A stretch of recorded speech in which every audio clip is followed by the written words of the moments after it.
दिए। चलो कोई बात नहीं।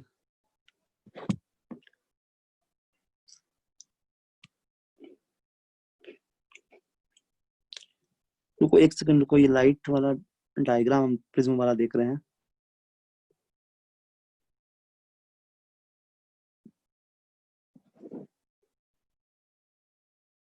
वन 49।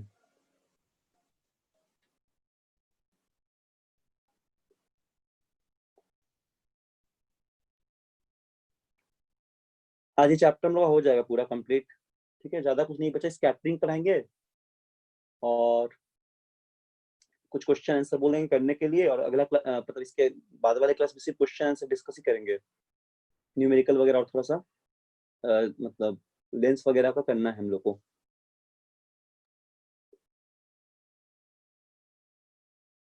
थियोरेटिकल पार्ट इधर हो जाएगा पूरा। ये सब फेनोमेना जो है इसको याद रखना अच्छे से। ये सब थियोरेटिकल टाइप का है, जैसे कि डिस्पर्सन हो गया है ना, इससे थियोरेटिकल क्वेश्चन ही पूछा जाता है। और ह्यूमन आई वाले चैप्टर में मायोपिया, हाइपरमेट्रोपिया, एस्टिग्मेटिज्म, उसके बाद जो भी हम डिस्कस किए थे करेक्शन जो था तीनों तीनों का। एस्टिग्मेटिज्म का हम लोग सिलेंड्रिकल लेंस यूज करते हैं। अगर मायोपिया का बात करें तो हम लोग देखे थे डायग्राम के साथ करेक्शन उसका। हाइपरमेट्रोपिया का बात करें तो भी हम लोग देखे थे कैसे डायग्राम से करेक्शन कर सकते हैं। तो इन सब चीजों में हम लोग को थोड़ा सा ध्यान देना है थियोरेटिकल चीजों पे, और एक्सप्लेन करना है डायग्राम के साथ। इसी तरह डिस्पर्सन में भी पूछा जाएगा कि डिस्पर्सन फेनोमेना से क्या समझते हैं, डिस्पर्सन स्पेक्ट्रम क्या होता है, उसके प्रिज्म के बारे में पूछ सकता है। एंगल ऑफ डेविएशन हम लोग देखे थे पिछले क्लास में, वो सबको देखना है अच्छे से। उसके बाद कलर का क्यों बेंड करता है, इसका कारण क्या है, वेवलेंथ का पैटर्न क्या होता है, रेंज क्या है वेवलेंथ का, तो ये सब क्वेश्चंस में आता है। तो बुकलेट में है ऐसा क्वेश्चन, हम पेज नंबर बताएंगे। इसके अलावा और भी कुछ न्यूमेरिकल एक्स्ट्रा क्लास पे देंगे। ठीक है,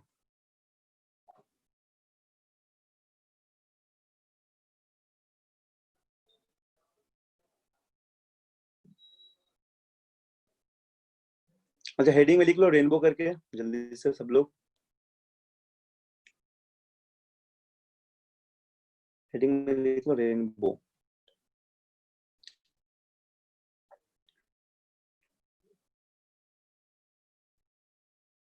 डिस्पर्सन के बाद लिख लो रेनबो।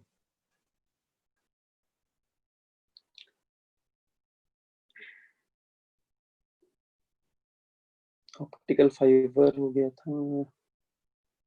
ऑप्टिकल फाइबर के बारे में डिस्कस किए थे पहले ना। ऑप्टिकल फाइबर हो गया था, लेंस वगैरह हो गया था।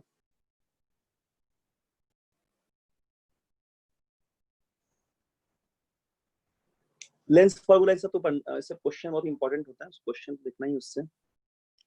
पावर ऑफ द लेंस हम लोग देख लिए थे, और क्वेश्चन कुछ करवाना है उससे।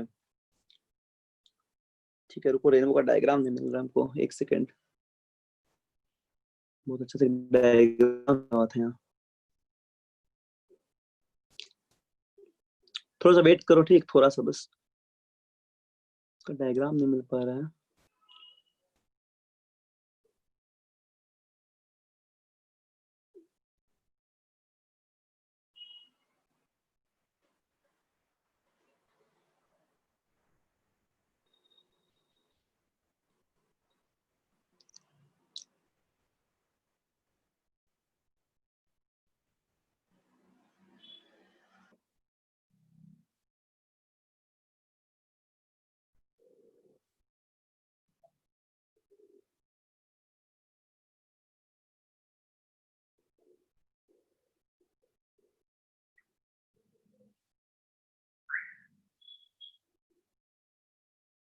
इधर होगा, एक सेकंड।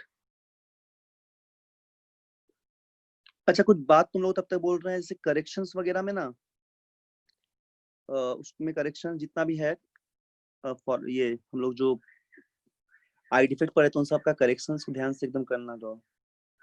और उसमें कैटरैक्ट हम शायद नहीं बताएं। कैटरैक्ट अभी एक टाइप का डिफेक्ट ही है, ठीक है, जिस जो कि एजिंग पे होता है, तो उसको भी लिखवा देंगे, जिसको हिंदी में मोतियाबिंद हम लोग बोलते हैं। इस पे एक थीन मेम्ब्रेन आई की क्रिस्टल लेंस के ऊपर, क्रिस्टलाइन लेंस के ऊपर फॉग टाइप का, फॉगी टाइप का जमा हो जाता है, और फिर उसको ऑपरेशन करके कट करके उसको निकालना पड़ता है। ठीक है, वो एज फैक्टर के साथ होता है, मतलब एजिंग के साथ, तो उसको हम लोग बोलते हैं कैटरैक्ट। ठीक है ना, इस पे तो रेनबो दिया ही नहीं है। ठीक है, चलो कोई बात नहीं, रेनबो का दूसरा डायग्राम दिखा देंगे। ठीक है, तो रेनबो लिख लो, उसको थोड़ा सा समझा दे रहे क्या होता है। तो रेनबो को पहले लिख लो थोड़ा सा, हाउ रेनबो फॉर्म्स। रेनबो,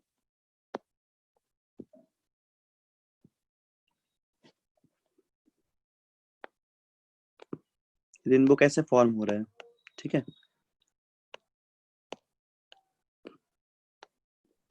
तो क्या बताए, सुनो फिर। रेनबो फॉर्मेशन होता है जस्ट रेन के बाद, रेनी डेज में ज्यादातर दिखता है हम लोग को। ठीक है, खाली आसमान पे, मतलब जब रेन हो जाएगा, बारिश हो जाएगा, बादल रहेगा तो नहीं पता चलता है। तो rainbow is example of dispersion of white light. पहली बात तो ये है कि डिस्पर्शन का एग्जांपल है, नेचुरल फेनोमेना है ये, है ना, नेचुरल फेनोमेना। इसमें क्या होता है कि just after the rain, rain के जस्ट बाद large number of small droplets of water रह जाता है। ठीक है, इन्वायरमेंट में एयर पे हैंग करते रहता है, और हर एक छोटा छोटा ड्रॉपलेट एक प्रिज्म की तरह काम करता है। एवरी सिंगल ड्रॉपलेट और each droplet of water is a behave like a tiny prism और द स्मॉल प्रिज्म। सो हम लोग क्या जानते हैं, हम लोग ये जानते हैं कि प्रिज्म, जहां पे प्रिज्म का बात करेंगे वहीं पे डिस्पर्शन आएगा। तो इतना सारा छोटा छोटा जो ड्रॉपलेट्स है, वो बहुत सारा प्रिज्म का वर्क को पूरा करता है, मतलब it forms large number of prism. So क्या हो जाएगा, पूरे व्हाइट लाइट्स को ये डिस्पर्स करता रहेगा। और इसीलिए हम लोग को एक, जब भी इसका ये डिस्पर्स कर रहा है 7 कलर्स का पैटर्न, हम लोग को एक रेगुलर पैटर्न नजर आता है, एक बैंड के फॉर्म में। तो इसी बैंड को हम लोग बोलते हैं, ये जो बैंड बन रहा है एक फॉर्मेशन ऑफ 7 कलर्स का, इसी बैंड को हम लोग बोलते हैं रेनबो। ठीक है, और फिनोमेना तो वही है, सनलाइट जा रहा है, सनलाइट पॉलीक्रोमेटिक है, उसपे डिफरेंट कलर्स का वेवलेंथ है 7 कलर्स का। जैसे ही वो दूसरा मीडियम पे जा रहा है, अब एयर पे है, वो एयर से वो जब भी प्रिज्म पे, प्रिज्म ड्रॉपलेट्स, वाटर ड्रॉपलेट्स पे जा रहा है, जो कि प्रिज्म एक तरह का प्रिज्म ऐसा बिहेव कर रहा है, तो मीडियम चेंज हो जा रहा है, जिसकी वजह से फिर से लाइट स्प्लिट कर रहा है। और splitting of light further depend कर रहा है कि वेवलेंथ कैसा है लाइट्स का, और स्पीड कैसा है, मतलब डिफरेंट स्पीड के कारण डिफरेंट बेंडिंग हो रहा है यहाँ पे। तो उसी तरह कुछ फिनोमेना हो रहा है जैसे हम लोग डिस्पर्शन में देखे थे। ठीक है, तो इस पूरे नेचुरल फिनोमेना को हम लोग बोलते हैं रेनबो। तो इसको हम, ऐसे तो मॉड्यूल में लिखा हुआ है इसका लैंग्वेज पूरा, ठीक है, लेकिन हम थोड़ा सा इसका बेसिक बात लिखा दे रहे हैं, डिटेल्स में मॉड्यूल में लिखा हुआ है, एक बार पढ़ोगे वहां से तो हो जाएगा, लेकिन ठीक है, कुछ कुछ बात लिखा दे रहे हैं और डायग्राम बता दे रहे हैं। सुनो डायग्राम कैसे बनाओगे, देखो ध्यान दो थोड़ा डायग्राम का।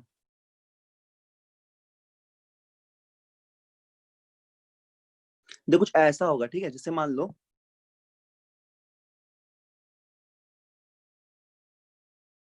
ये कोई वाटर ड्रॉपलेट ले लिया हम लोग, ठीक, और यहाँ पे क्या हो जा रहा है, एक इस तरह का व्हाइट लाइट जो है, हाँ, यहाँ पे एक व्हाइट लाइट को हम लोग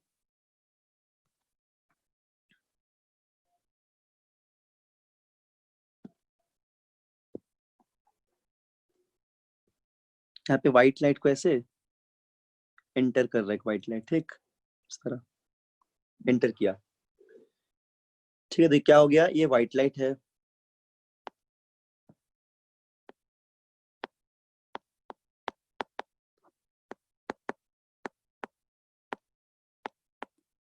ठीक, और ये क्या है, ये है ड्रॉपलेट, जो कि प्रिज्म की तरह काम कर रहा है, ये ड्रॉपलेट है।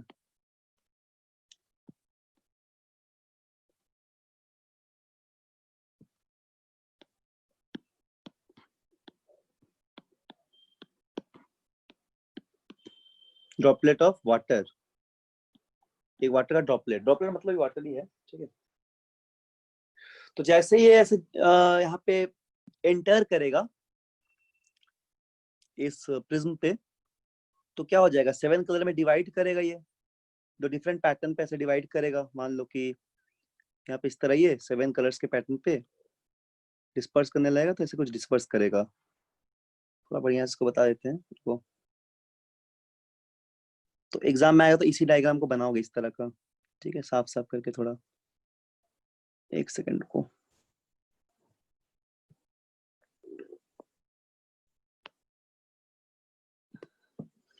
तो ऐसे मान लो ये इस तरह स्प्लिट कर रहा है कलर्स,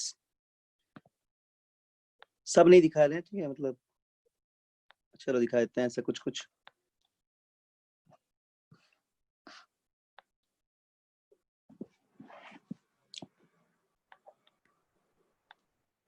ऐसे 7 कलर्स में 1 2 3 4 5 6 7, हाँ 7 कलर्स में ऐसे स्प्लिट कर गया। और इस सरफेस जो प्रिज्म के मतलब लास्ट सरफेस जो है वहां से ये TIR होगा, टोटल इंटरनल रिफ्लेक्ट कर जाएगा, तो वापस यहाँ पे इस तरह ये रिफ्लेक्ट भी कर जाएगा, ये सब जो है रिफ्लेक्ट कर जाएगा यहाँ से।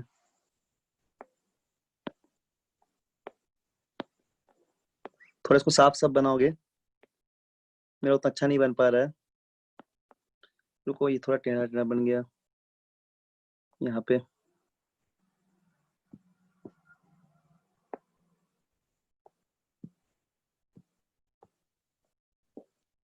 इसको थोड़ा साफ अच्छे से बनाओगे कॉपी में।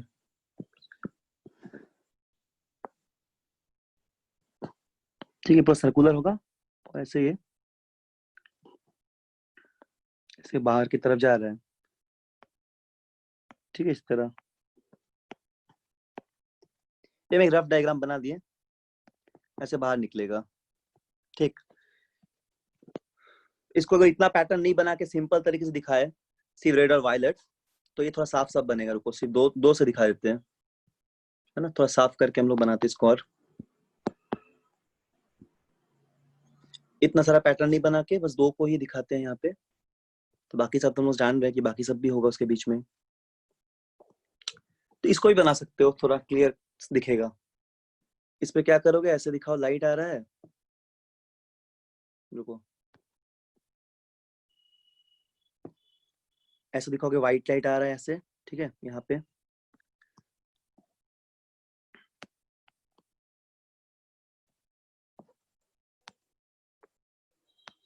जैसे व्हाइट लाइट आ रहा है।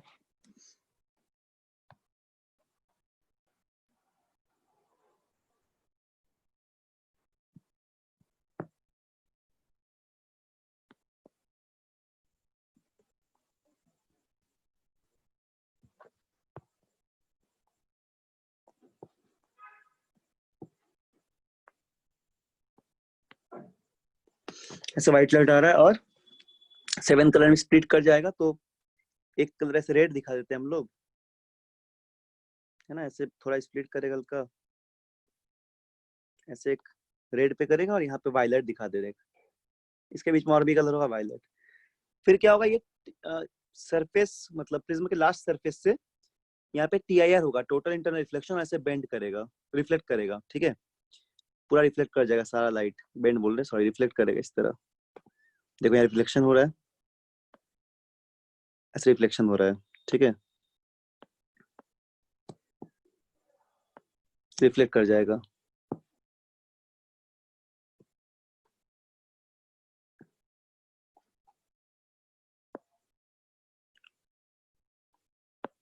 और इससे बाहर ये हम लोग को दिखेगा पैटर्न बनता हुआ ऐसे, रेड और यहाँ पे से वायलेट का, ठीक है, इसके बीच में और भी कलर रहेगा, तो रेड हो गया, एक वायलेट हो गया। तो इसको अच्छे साफ साफ बनाओगे थोड़ा, यहाँ पे ऑब्जर्वर रहेंगे हम लोग, यहाँ से ऑब्जर्व कर सकते हैं, और ऐसे कलर का पैटर्न बनेगा, इस तरह का पैटर्न दिखेगा हम लोग कलर का। तो ऐसा बेसिकली रेनबो बनता है,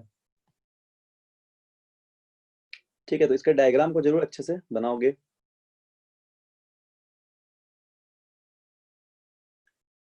ठीक है, तो इसके डायग्राम को अच्छे से बनाओगे।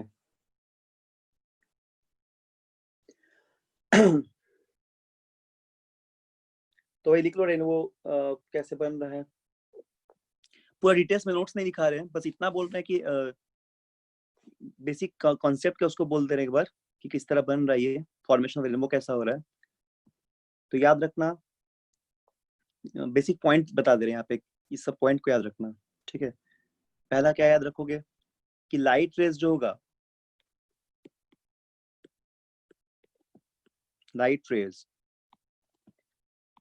ठीक है, लाइट रेज जो होगा वो reach the drop near its top level, वो रीच करेगा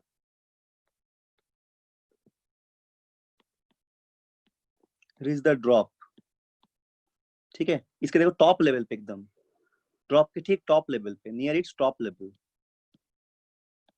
नियर इट्स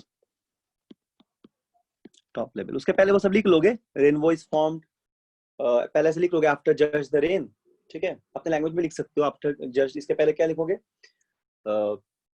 ऐसा लिखोगे जस्ट रेन, ठीक है। क्या लिखोगे, just rain, water droplets are suspended in air and each water droplets is behave like a teeny prisms or small prism, ठीक है। ऐसा पहले लिख लोगे। and due to this small prism white lights are dispersed and it forms a pattern of 7 different colors which we observe in the terms of or in the forms of prism, prism बोल रहे, in the forms of rainbow, ठीक है।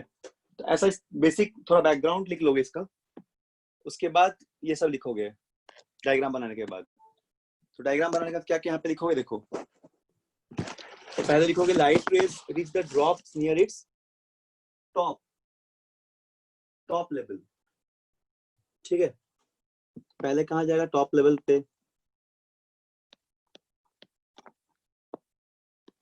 At first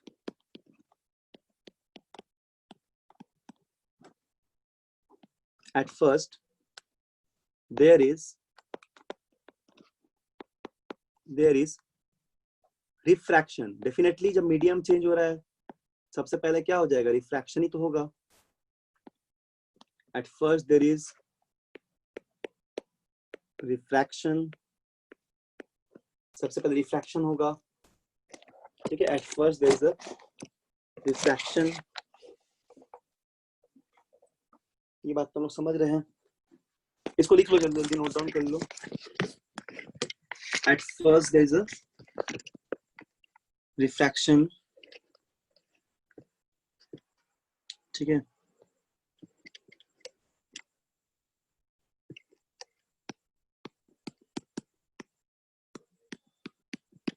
सबसे पहले refraction होगा, then the dispersion of white light into 7 colours of different wavelength. उसके बाद क्या हो जाएगा, देन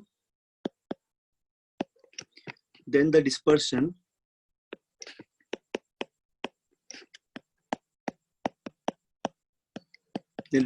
of white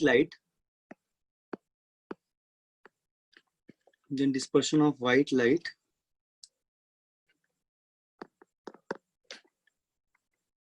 ठीक है, white light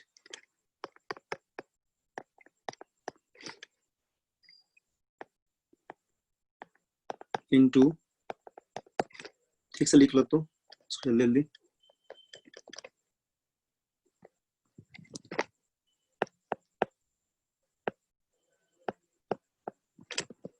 into colours of different wavelength. 7 colours भी लिख सकते हो, into colours of,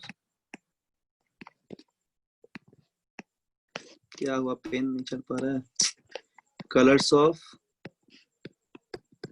different wavelength, ठीक है।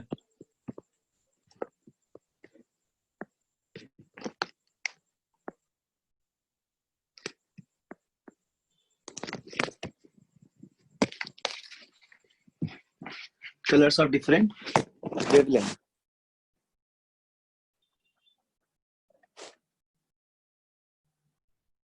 समझ में आ गया। तो पहले तो ये होगा ही, ठीक। पहले क्या होगा, सबसे पहले टॉप ऑफ द ड्रॉप से लाइट फॉल करेगा, फर्स्ट रिफ्रैक्शन होगा क्योंकि मीडियम चेंज हो जा रहा है। उसके बाद डिस्पर्सन होगा व्हाइट लाइट इनटू 7 या फिर डिफरेंट कलर्स और wavelength, different colours of different wavelength. उसके बाद हम लोग ये जानते हैं कि जो वायलेट होगा मोस्ट डेविएट करेगा, पहले भी देख चुके हैं। The violet is the most violet is the most deviated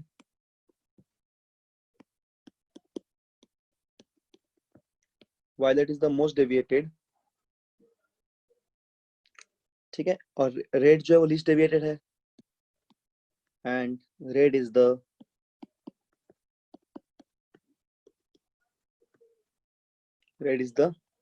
least deviated.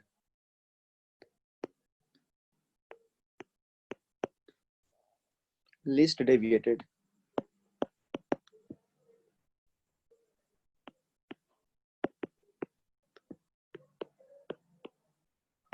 ठीक है, least deviated कलर। अच्छा, फिर क्या हो जा रहा है, देखो ऑपोजिट फेस में जैसे ही पहुंच रहा है लाइट, उस समय क्या हो जा रहा है, टोटल इंटरनल रिफ्लेक्शन का फेनोमेना हो रहा है। तो क्या बोलेंगे इसमें, ये बोलेंगे रीचिंग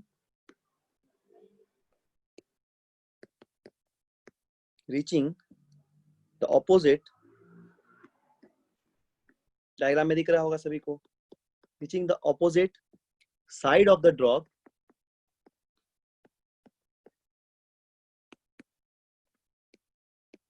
ठीक है ना, reaching the opposite side of the drop,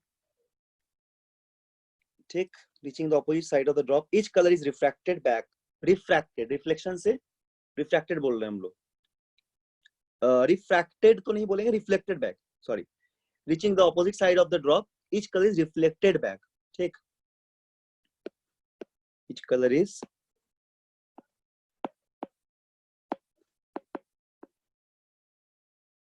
colour is reflected back, दिख रहा है डायग्राम में, देखो बैक में यहाँ पे जैसे क्या हो रहा है, जैसे ये पहुंचा अपोजिट साइड पे तो पूरा रिफ्लेक्ट करना स्टार्ट किया, रिफ्लेक्ट कर, यहाँ से रिफ्लेक्ट कर रहा है ना, सारा लाइट रिफ्लेक्ट कर जा रहा है, तो वही लिखा हुआ है, reaching the opposite side of the drop, each colour is reflected back into the drop,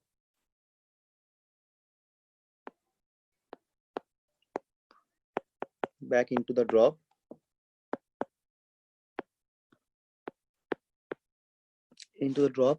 due to complete internal reflection या total, due to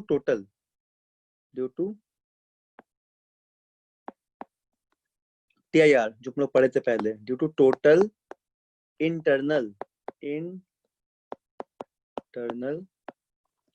reflection, ठीक है, या फिर complete internal reflection, जो भी है, कुछ भी बोल सकते हो, इस वजह से रिफ्लेक्ट कर जा रहा है, ठीक है, that is the drop surface, that hits the drop surface,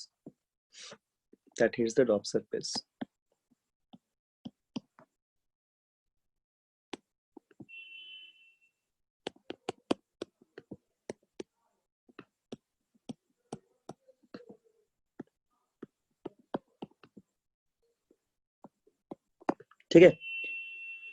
उसके बाद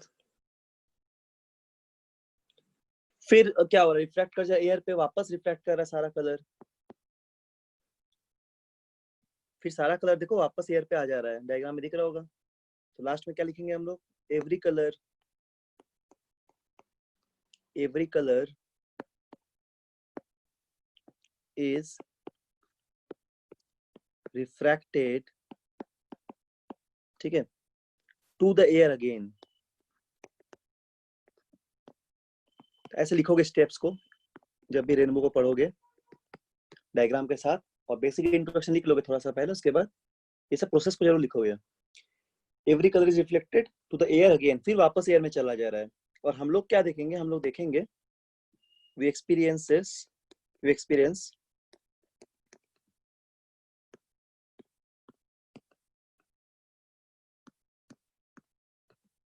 the rainbow when we observe in between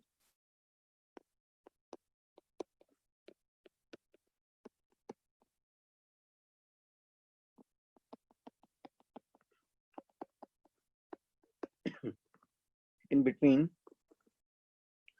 40 to 20 degree.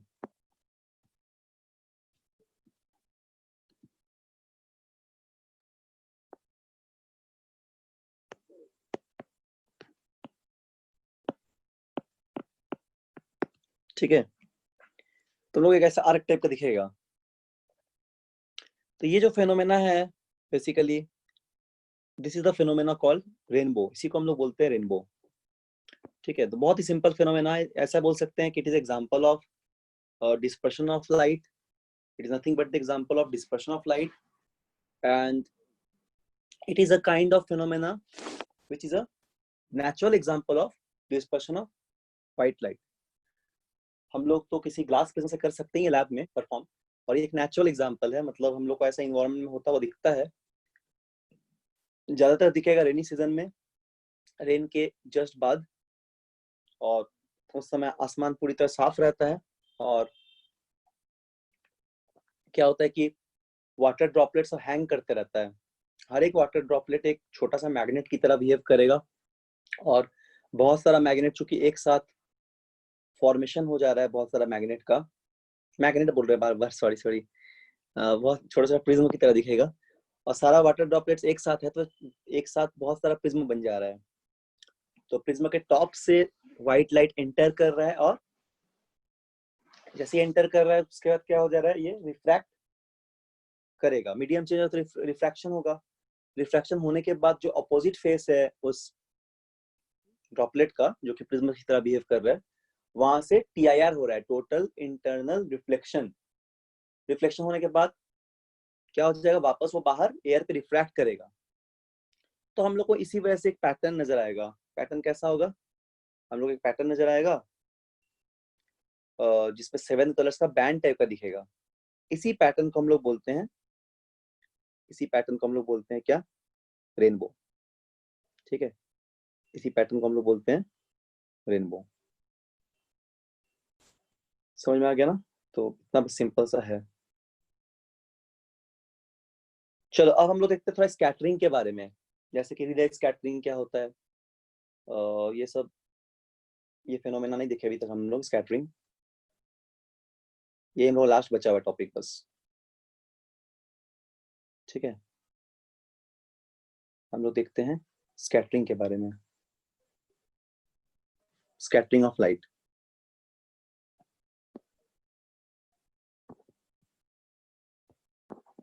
इसको लिख लो जल्दी से।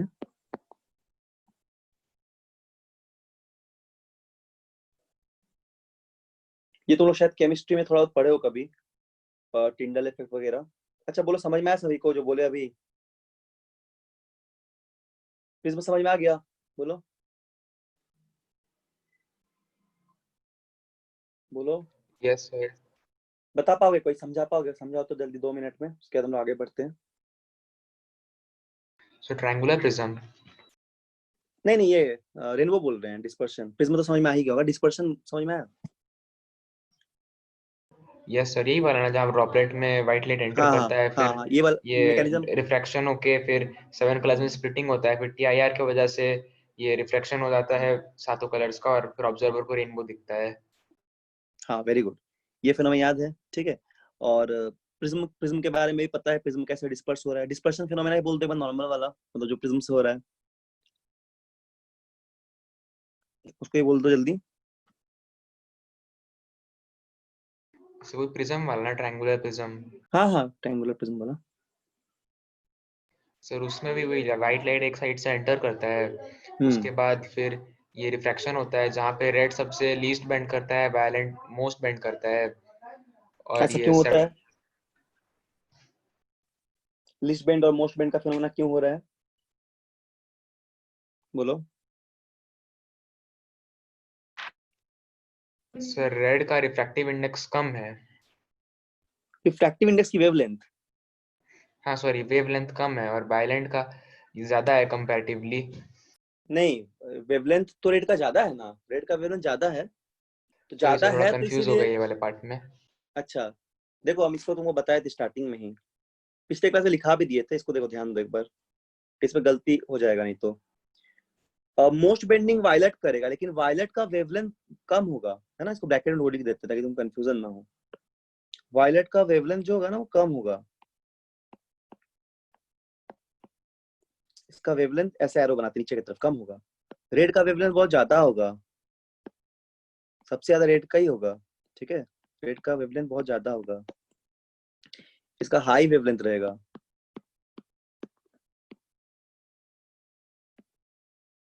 वेवलेंथ, ठीक है, लेकिन क्या होगा कि लिस्ट बेंड करेगा, क्योंकि वेवलेंथ जितना ज्यादा ना तो उसका स्पीड भी ज्यादा रहेगा, तो रेड का स्पीड ज्यादा रहेगा, इसका स्पीड ज्यादा रहेगा, और वायलेट का स्पीड कम रहेगा, ठीक है, वायलेट का स्पीड कम रहेगा। तो देखो क्या होता है, और एक बार बता देते हैं। हम लोग जानते हैं कि जब भी लाइट किसी रेयर से डेंसर मीडियम पे ट्रेवल करता है तो बेंड करता है, तो पक्का बात है बेंड करता है। बेंड क्यों, बेंड करना मतलब क्या, टुवर्ड्स द नॉर्मल, नहीं तो अवे फ्रॉम द नॉर्मल। वो डिपेंड करता है कि स्पीड ऑफ लाइट घट रहा है या स्पीड ऑफ लाइट बढ़ता है, अवे फ्रॉम द नॉर्मल बढ़ जाएगा। तो इस पे तो यहाँ पे एयर है, ये तो एयर है मीडियम पे, कुछ नहीं मतलब एयर या फ्री स्पेस बोल सकते हैं, तो यहाँ पे एयर है बस, ठीक है, और एयर हो गया, और ये ग्लास प्रिज्म है, ग्लास है, तो मीडियम चेंज हो जा रहा है तो लाइट तो बेंड करेगा ही। लेकिन इस बार चूंकि ये प्रिज्म है तो ये डिस्पर्स भी करता है, तो पॉलीक्रोमेटिक व्हाइट लाइट है जिसको हम लोग पास करा दिए प्रिज्म के थ्रू। लेकिन अभी जब फ्री स्पेस या वैक्यूम था, उस समय जो लाइट का कॉम्बिनेशन है जिसमें कि पॉलीक्रोमेटिक कलर है, इसमें सभी का स्पीड सेम था और सभी का वेवलेंथ डिफरेंट तो है, वेवलेंथ तो ऑब्वियसली डिफरेंट रहेगा, कलर इसमें बहुत सारा कंबाइन किया हुआ है, लेकिन सभी कलर सेम स्पीड से भाग रहा था फ्री स्पेस पे या फिर एयर पे, सभी का जो स्पीड था वो सेम था सभी कलर का। जैसे ये कलर जैसे इस व्हाइट लाइट के मीडियम को हम लोग चेंज कर दिए, मतलब उसको हम लोग डेंसर मीडियम या प्रिज्म पे जैसे ही पास कराए, तो स्प्लिट होने के साथ साथ सभी कलर का स्पीड भी बदल जाएगा।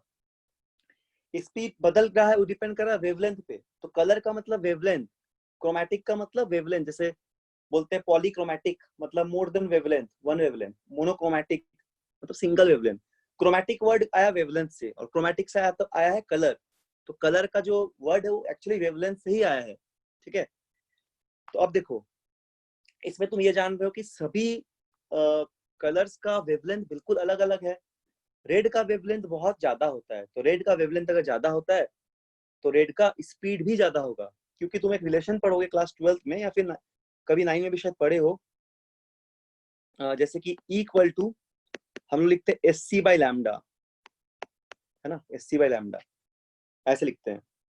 Energy equal to H C by lambda, H यहाँ पे प्लैंक कांस्टेंट होता है, सी होता है स्पीड ऑफ लाइट, और लैम्डा होता है वेवलेंथ। तो अगर देखो यहाँ पे हम लोग ना ई इंटू लैम्डा करेंगे इक्वल टू एस सी कर दिए, और अगर हम लोग ई को इधर भेज देंगे लैम्डा इक्वल टू क्या होगा एस सी बाई ई, तुम यहाँ पे देख रहे हो ना कि जो वेवलेंथ होता है वो डायरेक्टली प्रोपोर्शनल है स्पीड ऑफ लाइट के, मतलब स्पीड के, तो यानी इतना समझ लो कि वेवलेंथ डिपेंड करेगा स्पीड पे, wavelength always directly proportional to speed, higher the wavelength higher is the speed, ठीक है, और lower the wavelength lower is the speed. जितना वेवलेंथ ज्यादा उतना स्पीड ज्यादा, जितना वेवलेंथ कम उतना स्पीड कम। तो यहाँ पे रेड का वेवलेंथ बहुत ज्यादा है, रेड का स्पीड बहुत ज्यादा रहेगा, इसलिए रेड तुरंत पहुंच गया, लिस्ट बेंड किया, वो फास्ट पहुंच गया, उसको उतना बेंड नहीं होना पड़ा। जबकि वायलेट का स्पीड क्या है, वायलेट का स्पीड बहुत कम है क्योंकि उसका वेवलेंथ कम है, ठीक है। तो इसको सही से एकदम याद रखना है। इसको भी लिख सकते हो तुम साइड में ब्रैकेट में समझाने के लिए equal S C Y lambda, but नहीं भी लिखो चलेगा, इसको खुद से समझने के लिख सकते हो। उसके बाद हम लोग इसी का एप्लीकेशन पार्ट डिस्कस किया, उसको हम लोग बोलते हैं रेनबो, ठीक है, रेनबो समझ में आ गया है।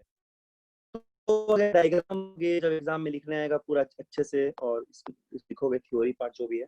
अच्छा अब हम लोग देखते हैं स्कैटरिंग ऑफ लाइट, हम लोग डिस्कस करते हैं स्कैटरिंग ऑफ लाइट।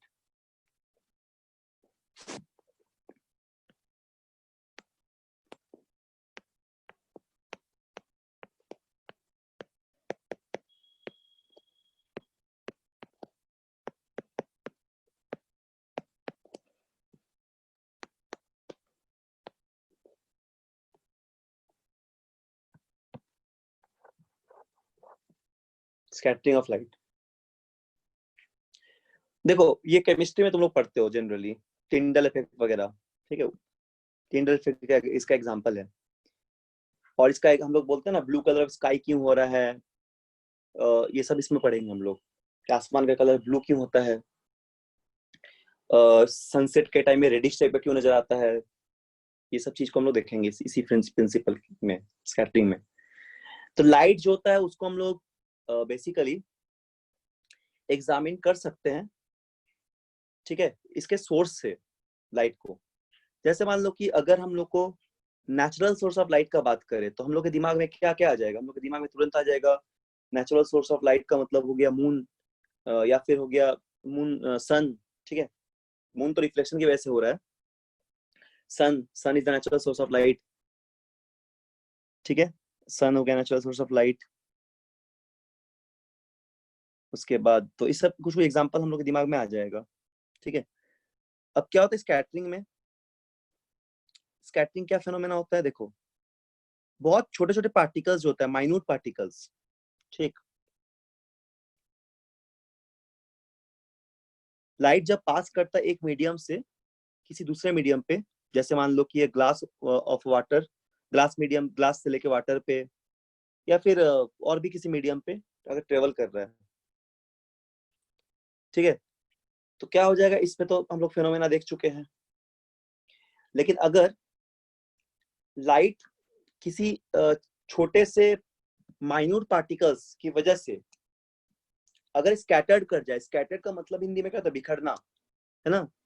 अगर छोटे से माइन्यूट पार्टिकल की वजह से, जो भी एयर में मौजूद है वो सब माइन्यूट पार्टिकल की वजह से अगर लाइट स्कैटर्ड कर जाए, तो इसी फेनोमेना को हम लोग बोलते हैं स्कैटरिंग ऑफ लाइट।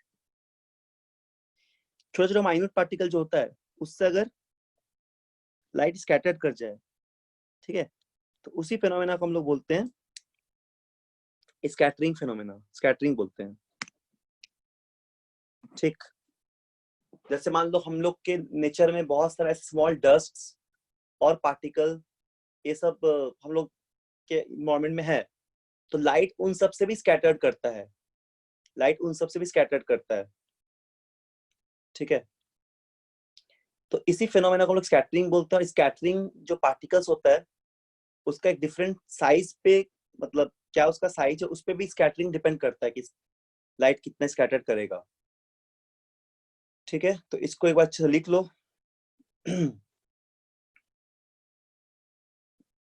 चलो हेडिंग में लिख लो स्कैटरिंग ऑफ लाइट। इसका बहुत सारे एग्जांपल्स होता है, जैसे कि टिंडल इफेक्ट हो गया, सब कुछ कुछ एग्जांपल भी होता है। तो चलो स्कैटरिंग में लिखते हैं हम लोग पहले।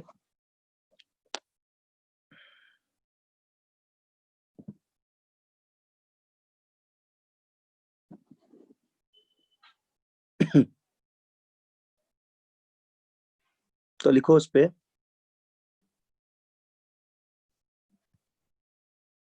जल्दी से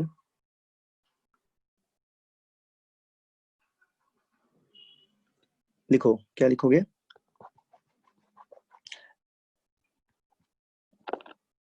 उस पे लिख लो, लिखो when a parallel beam of light passes through any particles present in air। अच्छा लिखा दे क्या, डिक्टेट, अच्छा लिख भी देते हैं, ठीक है। लिखो इसको, लिख लो when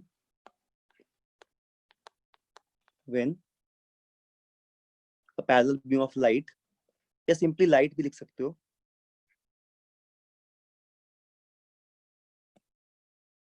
ठीक है। लिखो उसमें when a parallel beam of light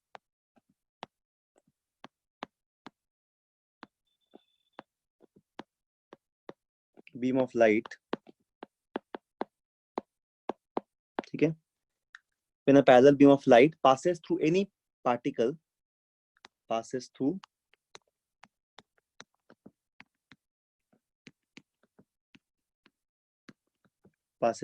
any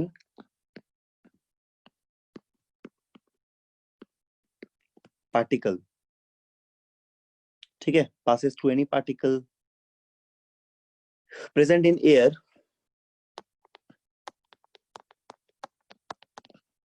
air में जो भी मौजूद है पार्टिकल सब, और छोटे डस्ट पार्टिकल, माइन्यूट पार्टिकल्स, वो सब पार्टिकल्स है ना, ड्रॉपलेट्स हो गया, माइन्यूट पार्टिकल्स हो गया, डस्ट पार्टिकल्स हो गया। तो इस तरह बहुत सारा पार्टिकल्स है, हम लोग को दिखता नहीं, बट एयर में बहुत सारा माइन्यूट पार्टिकल, इनका साइज बहुत छोटा होता है, ठीक है, वो हम लोग को दिखता नहीं है बेसिकली, लेकिन ऐसा बहुत सारा पार्टिकल्स है।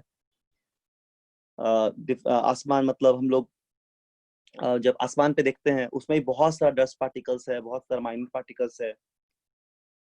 तो जब भी पैरेलल बीम ऑफ लाइट जो पास करते इस तरह के पार्टिकल्स पे, ठीक है, तो पार्टिकल क्या करता है, लाइट को स्कैटर्ड करता है एक हर एक डायरेक्शन में। स्कैटर्ड का मतलब फैलाना, है ना।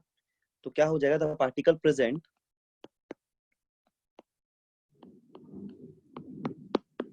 the particle present the particle present in air scattered in air scatters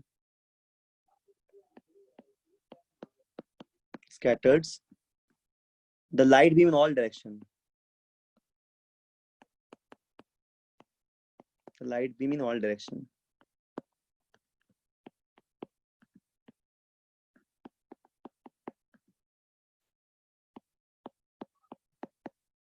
हर एक डायरेक्शन पे स्कैटर्ड कर दे रहा है, ठीक है, बिसाइड्स इस डायरेक्शन।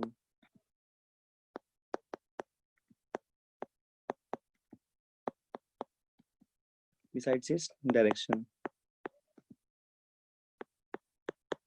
ठीक है ना।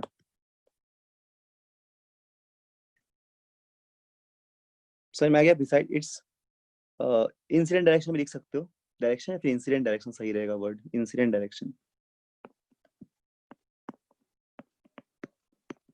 तो सिंपल लैंग्वेज में बस यही हम लोग बोलेंगे कि जो भी एयर में माइन्यूट पार्टिकल प्रेजेंट्स है, वो सब माइन्यूट पार्टिकल लाइट को हर एक डायरेक्शन में स्कैटर्ड करा देता है ना, स्कैटर्ड करा देता है, फैला देता है। इसी फेनोमेना को हम लोग फिजिक्स के टर्म में स्कैटरिंग ऑफ लाइट बोलते हैं, ठीक है।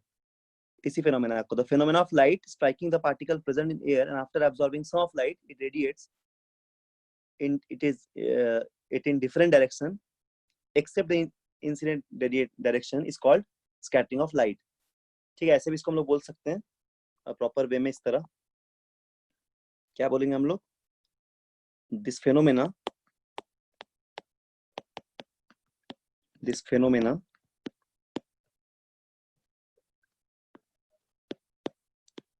phenomenon of light। इसका कुछ एग्जांपल्स है, हम लोग डिस्कस करेंगे अगला क्लास में, ठीक है। जैसे नेचुरल उसमें भी कुछ कुछ पूछा जाता है कि आसमान का कलर ब्लू क्यों होता है, या फिर ऐसा बहुत सा कुछ है, सनसेट सनराइज का कुछ केसेस है, वो सब लोग डिस्कस करेंगे, ठीक। तो अभी हम लोग क्या बोल रहे हैं कि this phenomena of light striking the particle, वही माइन्यूट पार्टिकल, पार्टिकल का मतलब छोटा छोटा माइन्यूट पार्टिकल, ठीक है, स्ट्राइकिंग द पार्टिकल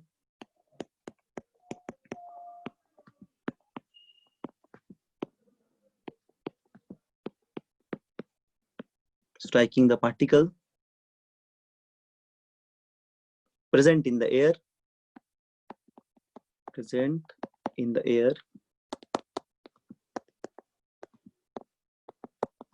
ठीक है, present in the air and after absorbing some light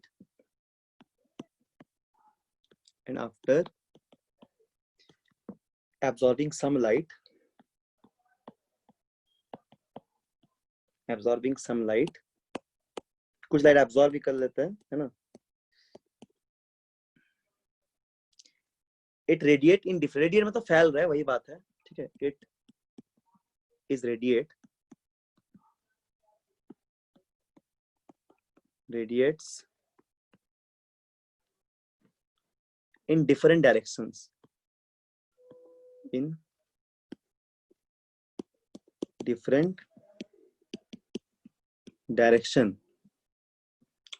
ठीक है, different directions except its incident direction,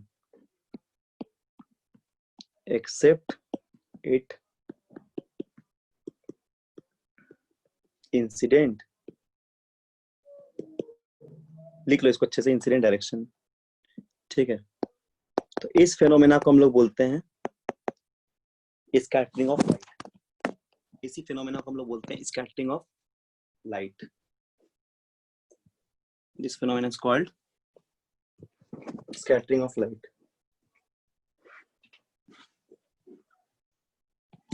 ठीक है, इसमें क्या होगा, लाइट जो है पार्टिकल के साथ स्ट्राइक कर रहा है, तो कुछ लाइट एब्जॉर्ब करेगा और कुछ डिफरेंट डायरेक्शन में बिखर जाएगा। मतलब जो डायरेक्शन से इंसिडेंट कर उस पे नहीं, बाकी उसको छोड़ के बाकी डायरेक्शंस पे लाइट जो है स्कैटर्ड कर जाएगा। इसी फेनोमेना को हम लोग बोलते हैं, इसी फेनोमेना को बोला जाता है स्कैटरिंग ऑफ लाइट। ठीक है, इसी फेनोमेना को बोला जाता है स्कैटरिंग ऑफ लाइट। इसका बहुत सारा एग्जांपल देखेंगे हम लोग, बहुत सारे एग्जांपल देखेंगे। और जैसे पहला एग्जांपल होगा, why is the colour of clear sky blue and why the cloud white, why the clouds are white. ये सब कुछ क्वेश्चन में देखेंगे। बहुत सारा कुछ नेचुरल फिनोमेना है, उसका एग्जांपल को देखना पड़ेगा। ठीक है, अच्छा एक बात याद रखना, इसको बता देते हैं, इसको याद रखना, इसको हम समझाएंगे फिर अगले क्लास में भी। इसको थोड़ा सा याद रखना आज। क्या बोल रहे सुनो, देखो जो प्रोबेबिलिटी ऑफ स्कैटरिंग होता है ना, जो प्रोबेबिलिटी ऑफ स्कैटरिंग होता है, मतलब स्कैटरिंग होने का जो प्रोबेबिलिटी है, वो डिपेंड करता है 1/λ⁴, यानी कि इनवर्सली प्रोपोर्शनल होता है 4th power of lambda. Lambda का मतलब वेवलेंथ ही है, ठीक है, वेवलेंथ ऑफ लाइट। और पी यहाँ पे है प्रोबेबिलिटी ऑफ स्कैटरिंग। ठीक है, तो ये रिलेशन याद रखना एक बार, इसको याद रखना अच्छे से। पी को हम लोग क्या बोल रहे हैं, पी को बोल रहे हैं प्रोबेबिलिटी ऑफ स्कैटरिंग। पी को हम लोग बोलते हैं probability of scattering. It is the probability of scattering. ठीक है, और लैम्डा का मतलब वेवलेंथ है। तो अब एक बात बताओ तो, चलो तुम लोग से पूछते हैं, ठीक, जिसका वेवलेंथ ज्यादा होगा वो ज्यादा स्कैटर्ड करेगा या कम स्कैटर्ड करेगा, बोलो।